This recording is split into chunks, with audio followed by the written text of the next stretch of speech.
हमारे साथ जुड़े रहने के लिए न्यू न्यूज के YouTube चैनल को सब्सक्राइब कीजिए, साथ ही बेल आइकन को दबाइए न्यू न्यूज की खबरें सबसे पहले देखने के लिए।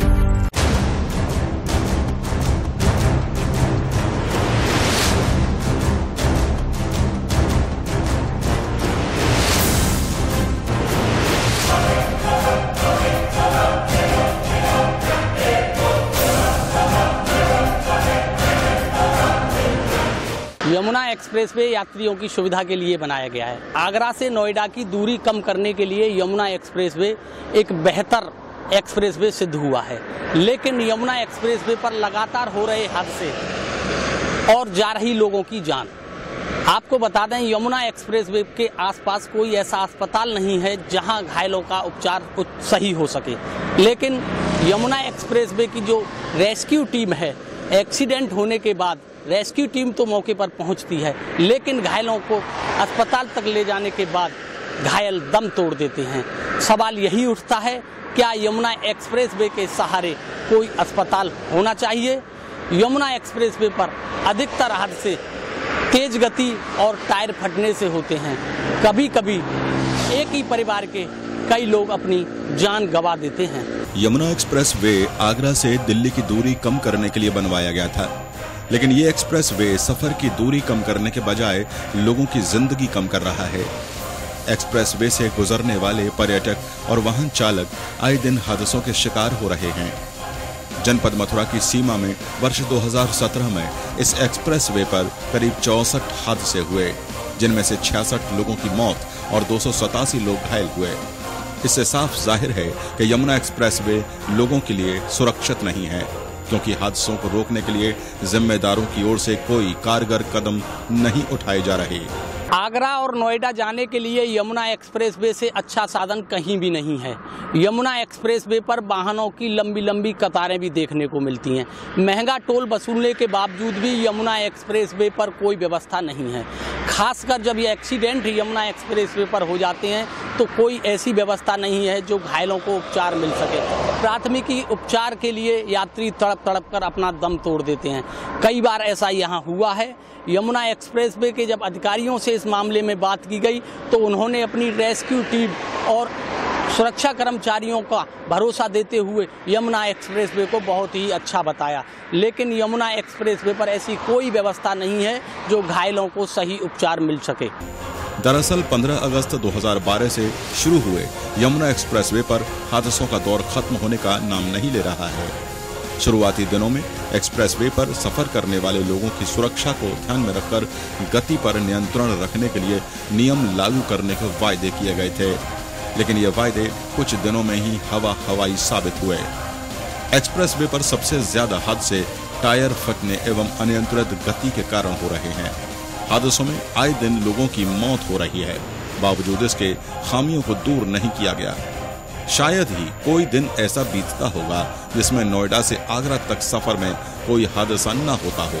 प्रदीप, गौरव और शिवराज जी यहाँ ये हाईवे के किनारे जी बस के इंतजार में खड़े थे। तभी कोई अनियंत्रित वाहन आया और इन्हें मार के आगरा की तरफ चला जी, और इनकी मौके पर ही बड़ी भयानक विभत्स ये कांड हो गया जी। इससे हमारा गांव पूरा सदमे में है। इस एक्सप्रेसवे पर सफर करने वाले लोगों की जिंदगी दांव पर लगी रहती है। सीमेंट और कंक्रीट से बने एक्सप्रेसवे पर हादसे टायर फटने एवं असंतुलित गति के कारण सामने आ चुके हैं। बावजूद इसके आज भी यमुना एक्सप्रेसवे पर वाहन बेलगाम फर्राटा भर रहे हैं। हम लोग दिल्ली से मथुरा जा रहे हैं। क्या घटना यहाँ पर हुई है? क्या है मामला? पीछे से आगे घुस गए, दूसरा क्या? तो इसमें किसी की चोट आई है? नहीं, किसी कुछ नहीं आई है, केवल गाड़ियाँ ही क्षतिग्रस्त हुई हैं। जेपी समूह ने इस बात की घोषणा की थी कि नियंत्रित गति से वाहन चलाने के लिए जगह जगह स्पीड नापने की मशीन लगाई जाएगी। रफ्तार की सीमा लांघने वाले चालकों से टोल प्लाजा पर जुर्माना वसूला जाएगा, लेकिन सभी वायदे हवाई साबित हो रहे हैं।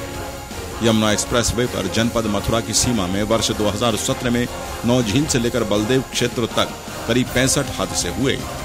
इन हादसों में 66 लोग अपनी जान गंवा चुके हैं और घायल हुए 287 घायल आज भी हादसे का दर्द झेल रहे हैं।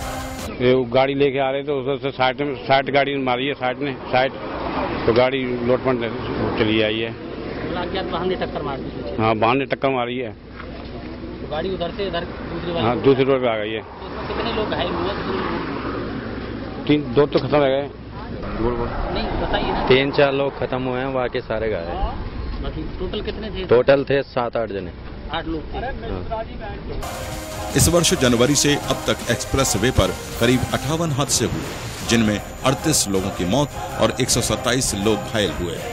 इससे साफ जाहिर है कि यमुना एक्सप्रेस वे लोगों के लिए सुरक्षित नहीं है। यमुना एक्सप्रेस वे 160 किलोमीटर में बना हुआ है।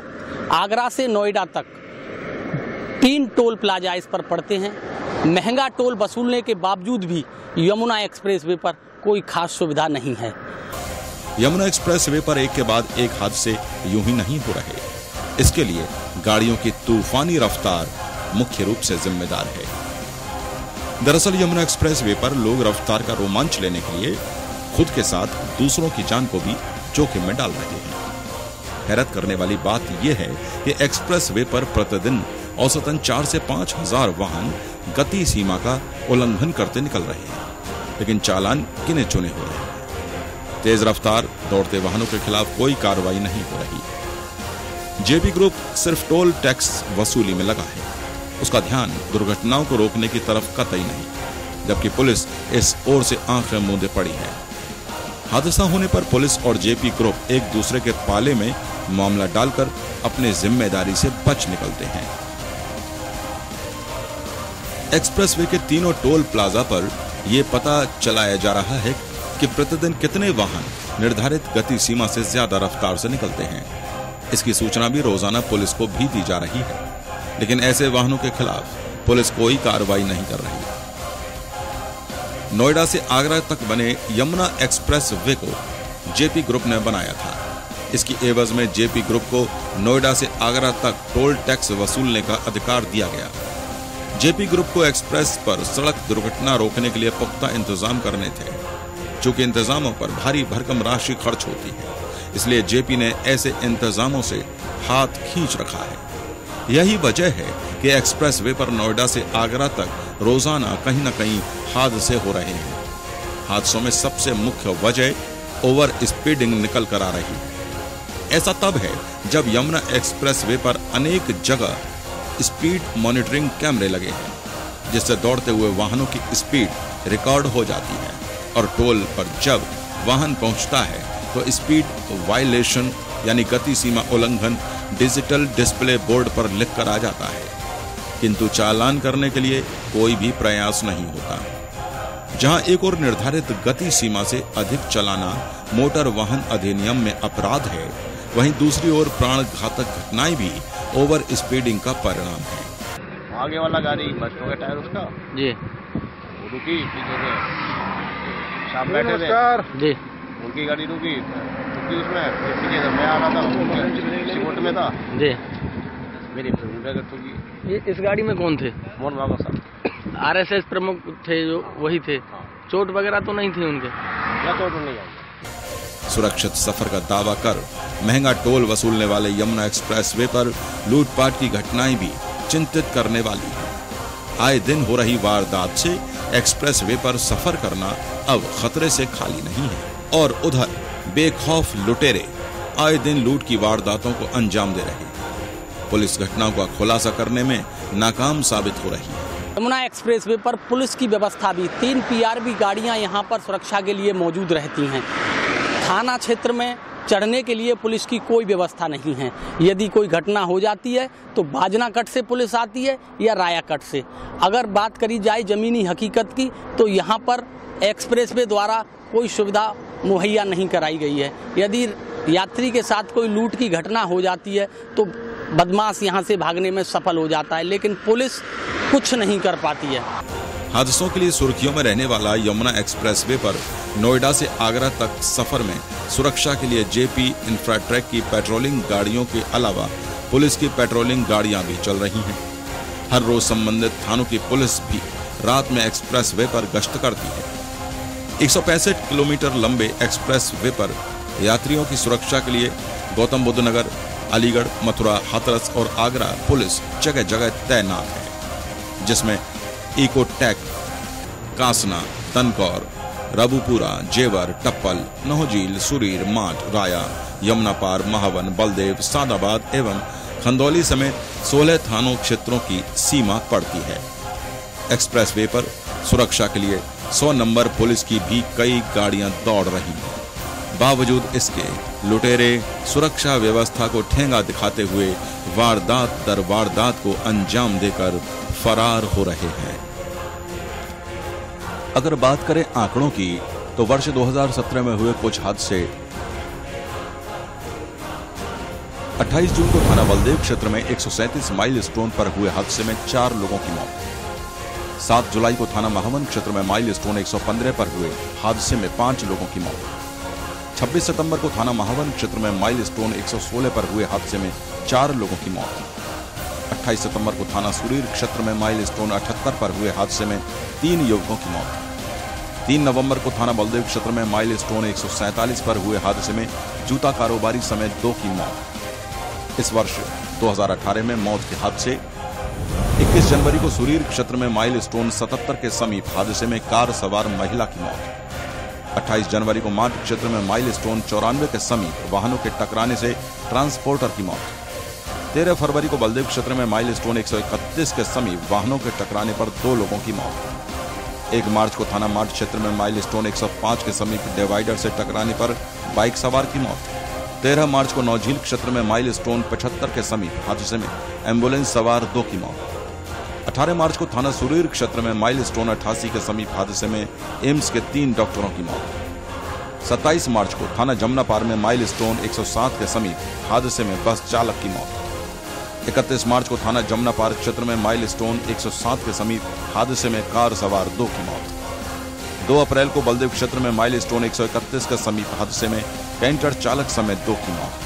7 अप्रैल को थाना जमुना पार क्षेत्र में कार पलटने से हादसे में अफगानी बच्चे की मौत। 16 अप्रैल को थाना नौझील क्षेत्र के समीप हादसे में ट्रैक्टर चालक समेत 3 की मौत। 19 अप्रैल को थाना महावन क्षेत्र में माइलस्टोन 117 के समीप हादसे में 3 की मौत। 24 मई को थाना माट क्षेत्र में माइलस्टोन 92 के समीप हादसे में कैंटर चालक की मौत।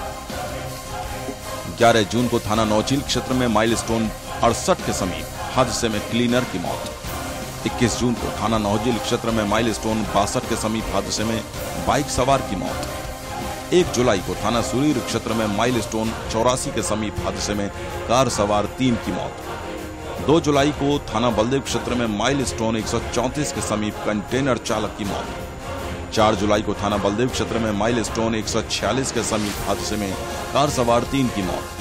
9 जुलाई को थाना बलदेव क्षेत्र में माइलस्टोन 128 के समीप हादसे में बाइक सवार 2 की मौत। और 15 जुलाई को थाना राया क्षेत्र में माइलस्टोन 113 के समीप हादसे में कार सवार 4 की मौत। यमुना एक्सप्रेसवे पर हो रहे हादसों को लेकर यमुना एक्सप्रेसवे प्राधिकरण क्या कदम उठाएगा?